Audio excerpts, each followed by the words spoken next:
Board परीक्षा का time table भी जारी हो गया है एंड बोर्ड की तरफ से जारी कर दिया गया है आप सभी के लिए मॉडल पेपर। ठीक है, तो इस वीडियो में हम देखने वाले हैं कक्षा 10वीं का जो हमारा सब्जेक्ट है वो है हमारा संस्कृत। ठीक है, संस्कृत का मॉडल पेपर आप सभी की बोर्ड परीक्षा 2024 के लिए इस वीडियो में कंप्लीट इन्फॉर्मेशन आपको देने वाला हूँ अबाउट आप सभी के नंबर ऑफ क्वेश्चन कितने रहेंगे, कौन सा क्वेश्चन कितने नंबर का रहेगा और इसके साथ साथ कितने प्रश्न आपको ओएमआर शीट में आंसर देना रहेगा और कितने प्रश्नों का आपको लिखित आपके जो भी बोर्ड की कॉपी रहेगी उसमें उसका आंसर देना रहेगा। ठीक है, तो कंप्लीट इन्फॉर्मेशन आपको यहीं पे देखने को मिलेगा और इसको डाउनलोड करने का लिंक आपको इसी वीडियो के डिस्क्रिप्शन बॉक्स को ओपन करिएगा, वहाँ पे आपको मिल जाएगा। इसको आप डाउनलोड करना चाहें तो वहाँ से कर सकते हैं। तो समय का लिमिट आपको सभी को पता है 3 घंटे 15 मिनट रहता है, जिसमें से 15 मिनट आपको स्पेशली दिया जाता है प्रश्न पत्र को पढ़ने के लिए अच्छे से, क्योंकि अगर आप अच्छे से पढ़ेंगे तभी उसको समझ पाएंगे कि किस प्रश्न में आपको क्या करने के लिए कहा गया है। ठीक है, तो जल्दीबाजी नहीं करना है, अच्छे से सबसे पहले पेपर को पढ़ना है, जो भी आपको पेपर मिलेगा वहाँ पे संस्कृत का। तो इस मॉडल पेपर में जितने आपको प्रश्न और जितने सेक्शन देखने को मिलेंगे उतने सेक्शन और उतने प्रश्न आपको बोर्ड परीक्षा वाले पेपर में मिलेंगे।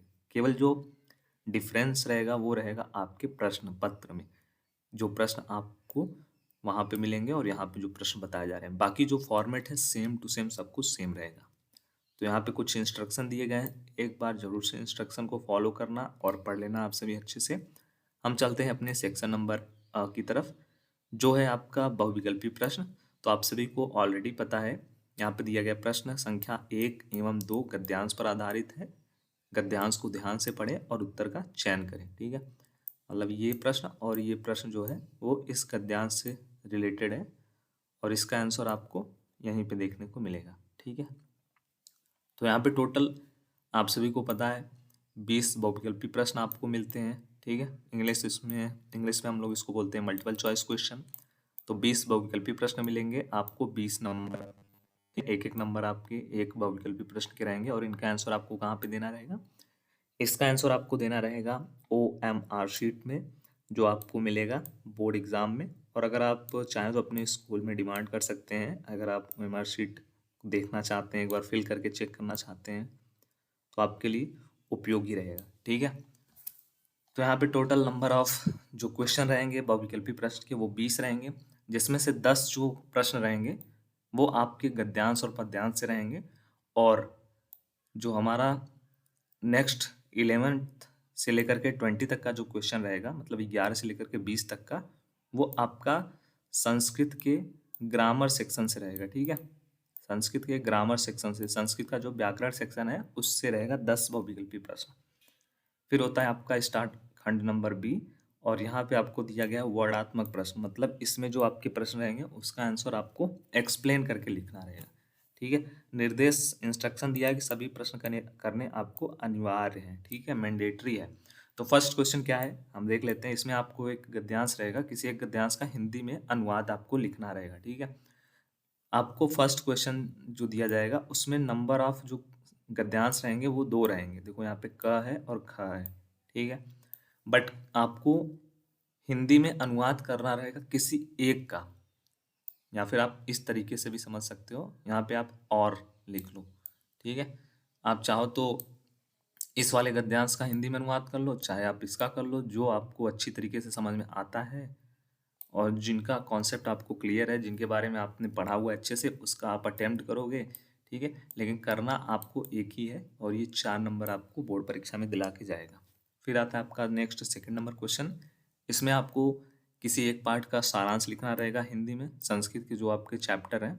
ठीक है, उनमें से ही किसी एक का आपको क्या करना रहेगा, सारांश लिखना रहेगा। ठीक है, 3 आपको ऑप्शन दिए जाएंगे, किसी एक का लिखना रहेगा और ये अगर आप ये 3 का भी तैयार कर लेते हो ना तो इनमें से एक तो 100% आएगा, हर साल पूछा जाता है। ठीक है, फिर थर्ड नंबर जो क्वेश्चन रहेगा वो आपके श्लोक सेक्शन से रहेगा।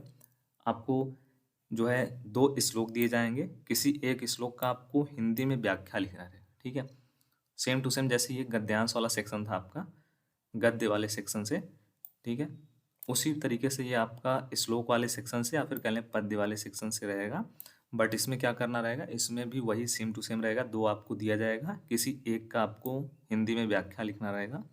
नंबरिंग का जो सिस्टम रहेगा वो भी 4 ही रहेगा। ठीक है, 4 नंबर के लिए ये प्रश्न पूछा जाएगा।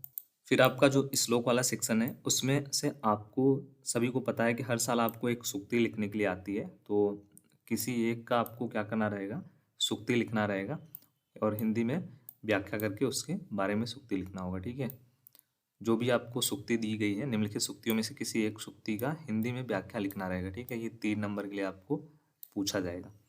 फिर ऐसे ही 5th नंबर जो आपका क्वेश्चन रहेगा, किसी एक श्लोक का अर्थ संस्कृत में आपको लिखना रहेगा। ठीक है, 2 आपको श्लोक दिए जाएंगे बट किसी एक का आपको अटेम्प्ट करना है, लेकिन उसका जो लैंग्वेज है वो क्या आपको रखना है, संस्कृत में आपको श्लोक का अर्थ लिखना है। ठीक है, 4 नंबर आपको यहाँ से मिलेंगे।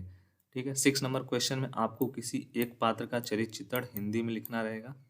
ठीक है, जो आपके चैप्टर्स हैं उन्हीं पर आधारित 3 चैप्टर्स में से आपको दे दिया जाएगा। ठीक है, चरित्र चित्रण लिखने के लिए, और ये भी रहेगा आपको 4 नंबर के लिए पूछा जाता है आपको बोर्ड परीक्षा में।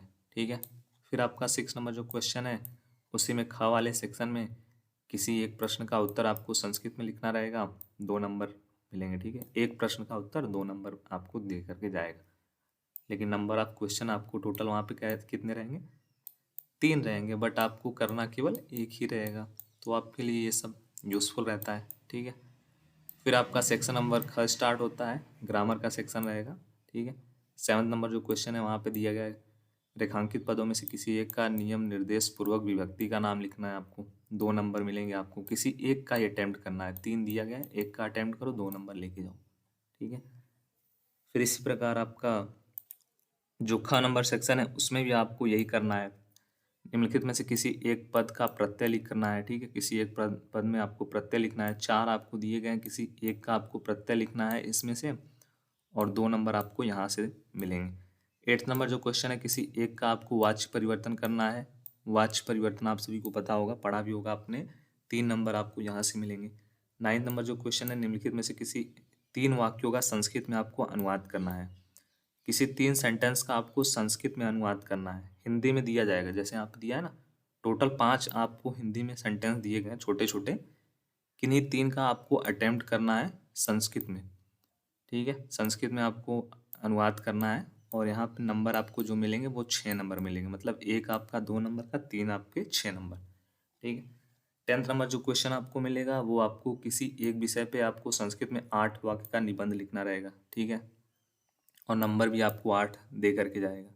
इसके बारे में आपको ऑलरेडी पता है, बहुत ही स्कोरिंग ये क्वेश्चन होता है। ठीक है, 3 4 5 6 9 9 5, हाँ 5 आपको सब्जेक्ट पे, 5 सब्जेक्ट पे आपको दे दिया जाएगा, 5 टॉपिक, उसमें से किसी एक टॉपिक पे आपको 8 वाक्य का निबंध लिखना रहता है। ठीक है, संस्कृत में लिखना रहेगा वो भी, तो 8 नंबर यहाँ पे मिलेंगे। लास्ट जो क्वेश्चन रहेगा आपका वो 11th नंबर रहेगा, इसमें आपको निम्नलिखित में से किन्हीं 2 पदों का संस्कृत वाक्यों में प्रयोग करना है। ठीक है, जो 2 यहाँ पे वर्ड दिए गए हैं, 5 आपको वर्ड दिए गए हैं। ठीक है, किन्हीं 2 वर्ड का आपका यूज़ करके आपको संस्कृत में सेंटेंस बनाना है, और ये आप क्वेश्चन सॉल्व करोगे तो यहाँ से आपके टोटल 4 नंबर मिलेंगे। ठीक है, तो टोटल नंबर ऑफ क्वेश्चन आपको दे दिए गए हैं, बता दिए गए हैं सब कुछ सेक्शन वाइज, उसके साथ साथ आगे जो पूरा कंप्लीट एक्सप्लेनेशन के साथ बताया गया है, कितने क्वेश्चन कितने नंबर के हैं, क्या करना है क्या नहीं करना है। तो मॉडल पेपर इसलिए आपको प्रोवाइड किया जा रहा है कि आप एक बार इसको डाउनलोड करिए, खुद से सॉल्व करिए, 3 घंटे 15 मिनट का टाइम सेट कीजिए और अच्छे से उसको विदाउट कहीं से देखे हुए सॉल्व करिए और अटैम्प्ट करिए, और अपने सभी दोस्तों के साथ शेयर करिए, जिससे उनके पास भी ये मॉडल पेपर पहुंच जाए और उनको भी पता चल जाए, बोर्ड परीक्षा देने से पहले एक बार पेपर का अनुभव कर लें कि कितना उन्होंने अभी तक प्रिपरेशन किया है या फिर नहीं किया है, तो उनको अटेम्प्ट करके पता चल जाएगा कि किस सेक्शन में उनको अभी और मेहनत करना है, किस सेक्शन का जो नंबर है वो ज़्यादा है, तो किस सेक्शन में उनको ज़्यादा टाइम लगाना है। वो पूरा जो मैनेजमेंट होता है ना, एक बार करना आप सभी के लिए इम्पोर्टेंट है, तो ज़रूर से एक बार सॉल्व करिएगा इसको, और एक बार कंप्लीट इसको चेक करिएगा, मैनेज करिएगा टाइम को, देखिएगा आपका कितना सॉल्व करने में टाइम लगता है पूरा। ठीक है, सो आई होप आपको बहुत हेल्प मिला होगा इस वीडियो से, इस मॉडल पेपर से। तो अपने सभी दोस्तों के साथ पहुंचा दो इसको, व्हाट्सएप के थ्रू, जो भी आप यूज़ करते हो, जो भी उनके पास है। और बाकी कोई डाउट है तो कमेंट बॉक्स आपके लिए, ज़रूर से कमेंट करिएगा। धन्यवाद।